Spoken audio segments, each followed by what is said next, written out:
rise and shine, out of bed, 5 Live on. That's what we want early on a Saturday morning, isn't it? Yep. So this isn't really a story we want to encourage on a weekend breakfast program, I have to say. But a new study has suggested that having a lie-in at the weekend can reduce your risk of developing heart disease. Dr. Lindsay Browning is a chartered psychologist, neuroscientist, author and sleep expert. Good morning. Hello. Good morning. Are you in bed or are you, are you up and No, about? What are I'm you up wide to? awake and talking to you. This is good. This is good. So a lion is good for you. What did you make of this research? Sure. So this is an abstract. The full research isn't out yet. This is a sneak peek of what's coming. So what it showed is that for people, and this is what's really important, for people who are sleep deprived during the week, having a catch-up sleep at the weekends can be really helpful. Now, that's not actually as surprising as it sounds, because if you're not getting enough sleep during the week, then it's a really good idea to give yourself some time to get some extra sleep at the weekends. But the reality is, it's much better for all of our health if we can get enough sleep every single day of the Yes, week. because can you catch up? I was under the impression that you couldn't really, that it wasn't just like a sort of tank of sleep that you can Yes. add to if you missed out in the week. But are you suggesting you can do that? Well, it's to some extent. So it's just like saying if you eat absolute rubbish during the week, would having salads at the weekend make up for it? Well, obviously, it's better to have some healthy food at the weekend than never have healthy food. And that's the same with sleep. If you're not getting enough sleep, then absolutely try and get some extra at the weekend. It's going to help reduce that kind of sleep debt. But it's not the same. It's not as good as getting the right amount of sleep all the time. Just like we should eat healthy fruit and veg every day of the week, not just at the weekend. And are we talking like properly about sleep, or are we just talking about having a easy start into the day? Ah. Because I guess some of that will be mindful in a sense, won't it? That you're allowing yourself on the weekend to decompress a little and just kind of nap or snooze or maybe read a little bit, not on your phone, if you've got a book or whatever. Does it have to be pure sleep?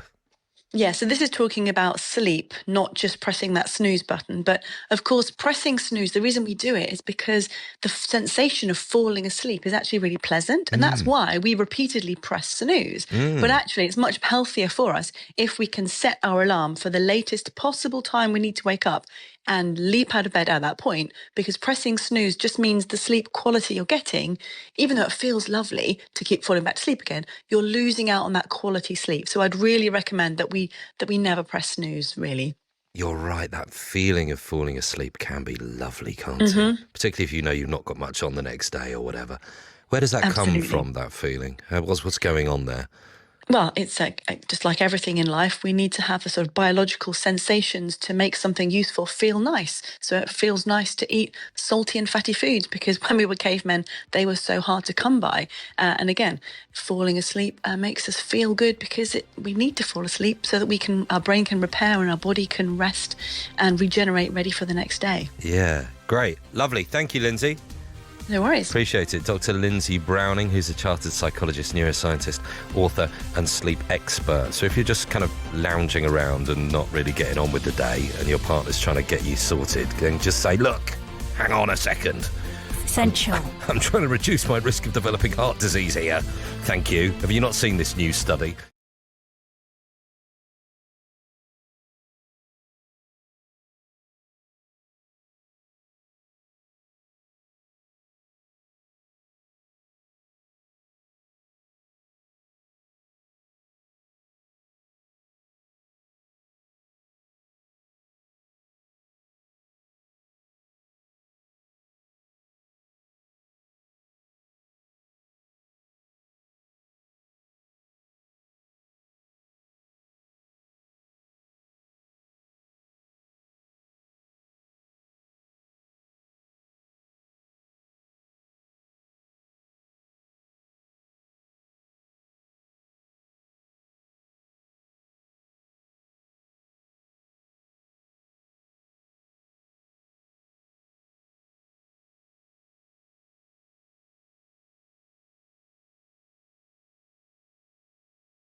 And I know we've lost the heat a little bit now, but it's always good to get some guidance on how to cope with the heat when it comes to the nighttime. I certainly don't like sleeping with air conditioning, and I know most houses in this country don't have it anyway. But why is it so hard to sleep when it's hot? Is it just a case of we're not used to it? Well, when we fall asleep, our body temperature, our core body temperature naturally drops by about a degree. So if the room that you're in is too hot, then our body simply struggles to drop in temperature, meaning that it's really hard to fall asleep or stay asleep. So that's why in the UK, especially when we have a heat wave, because we don't have the air conditioning, people really can struggle to sleep. Similarly, when someone is menopausal and has like a night, a hot sweat, a night Hot flushes, yeah. Yes, exactly. Hot flushes. Then they can also really struggle to fall asleep because, again, your body temperature can't drop that it needs to do to fall asleep. So what do you do? Well, if you're talking about a heat wave, then it's most important to stop your bedroom from getting hot in the first place. And that's where some things that might sound a bit strange come into play, such as not opening your curtains. On a beautiful day, the first thing you do is open the curtains. But if you open your curtains, you're letting the bright sunshine warm the bedroom up itself. And also keep your bedroom windows closed during the day because the outside air is going to be so much hotter. And then when evening comes, the sun goes down, the temperature will start to drop outside. That's the point. You can open those windows to let the breeze through. So it's really a lot about trying to avoid the room getting hot in the first place. If it's a really spectacularly hot day, we've had some really hot ones like that, then you could take some more dramatic measures. Such as if you live in like a townhouse or like a 3-story house, the top floor can get unbearable, in which case maybe consider, temporarily sleeping in a lower bedroom or even downstairs. You could have a family sleepover in the lounge. It might be fun. If you're sleeping in a bunk bed, definitely choose the lower bunk. And then think about getting a fan just to help move that air around. You could try to have a cool shower before you go to bed. They'll help you to cool down. And it's specifically a cool shower, not a cold shower, because if you have a cold shower, that can really sort of shock the body and actually wake you up more, rather than a cool shower helps to gently and gradually lower your core body temperature, which is what you need to fall asleep. And what about the clothes that we wear? Does that have any impact?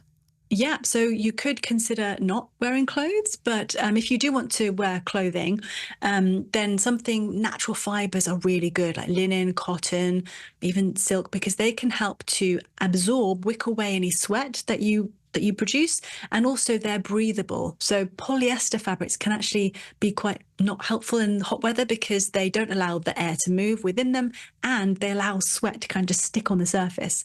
And although you can sleep without clothes, like I said, if you do have pajamas or nightie, then that can actually be helpful because you can swap that if you get too hot and sticky. And it means that if you take the covers off your bed, you've still got a layer there, so you're not feeling too cold if you wake up in the middle of the night with nothing on.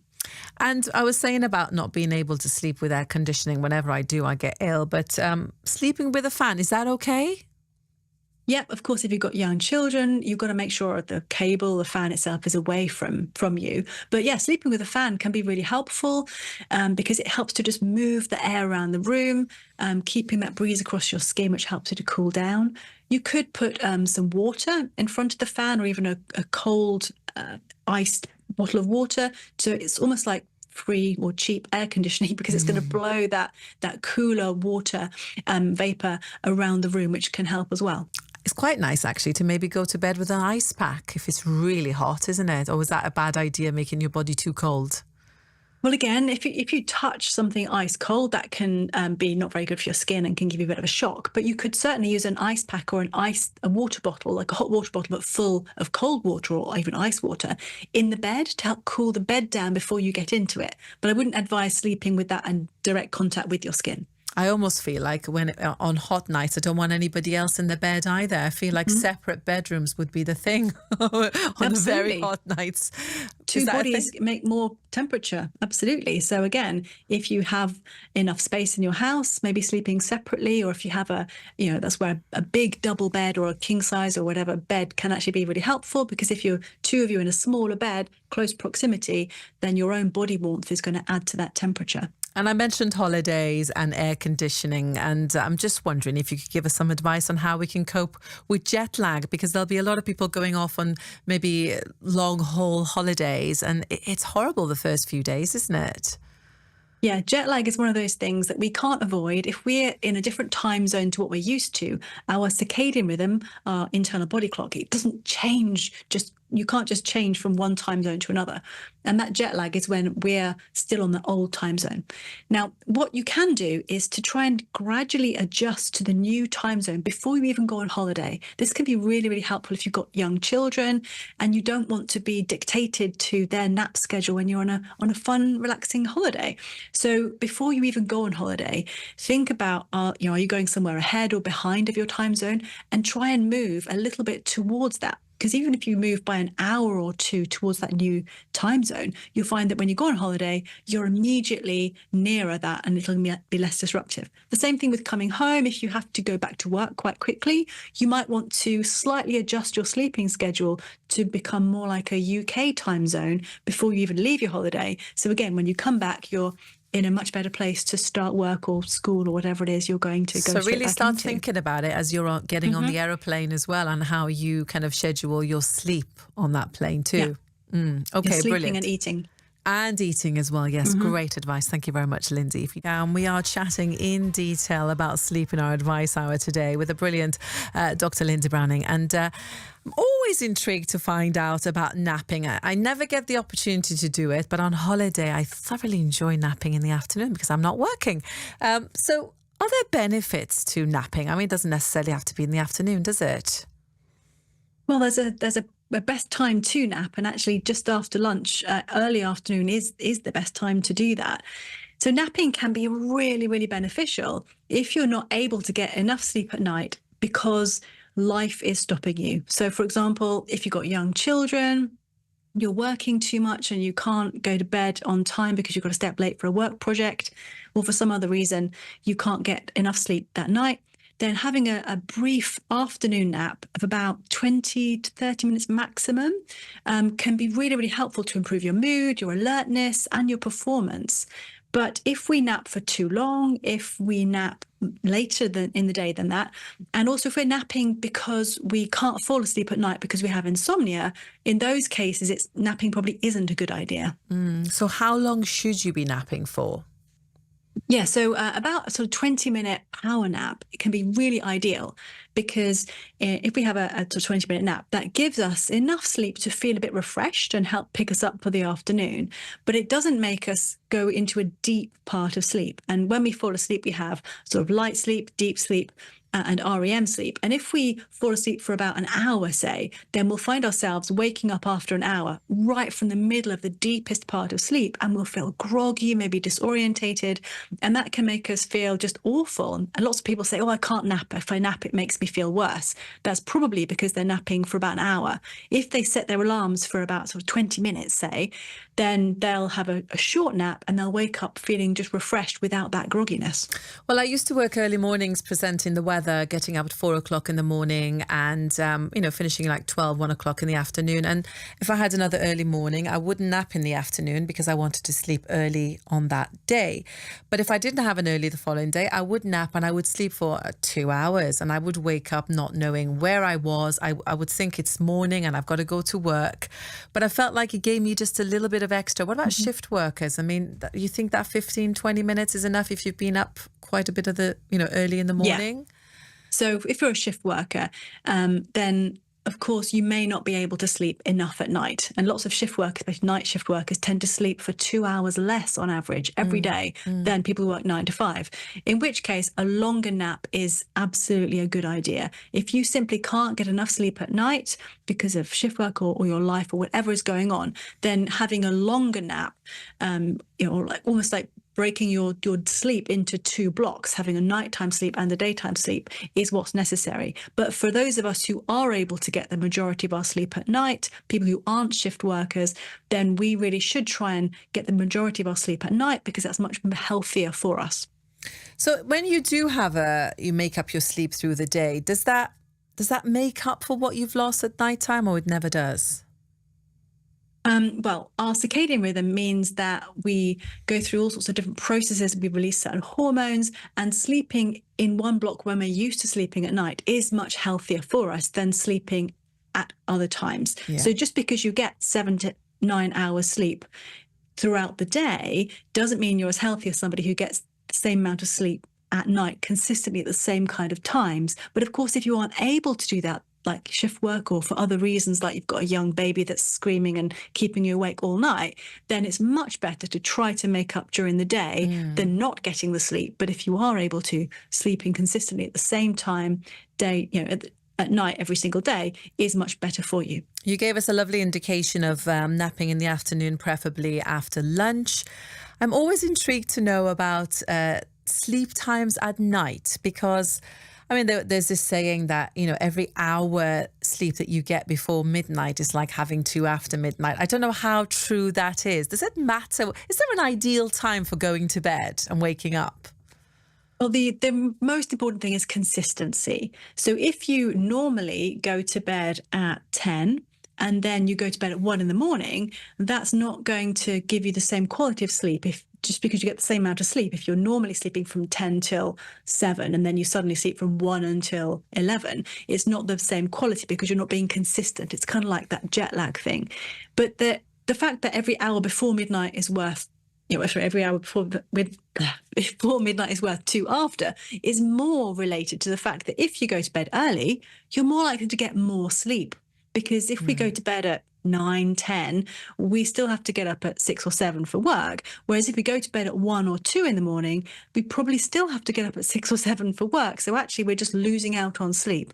So it's really the most important thing of all is about consistency. If you tend to go to bed at 10:30, going to bed at 10:30, 7 days a week and waking up at the same time every day, 7 days a week is the best way to be really, really healthy, much better than sometimes going to bed at 10, sometimes going to bed at 2 a.m.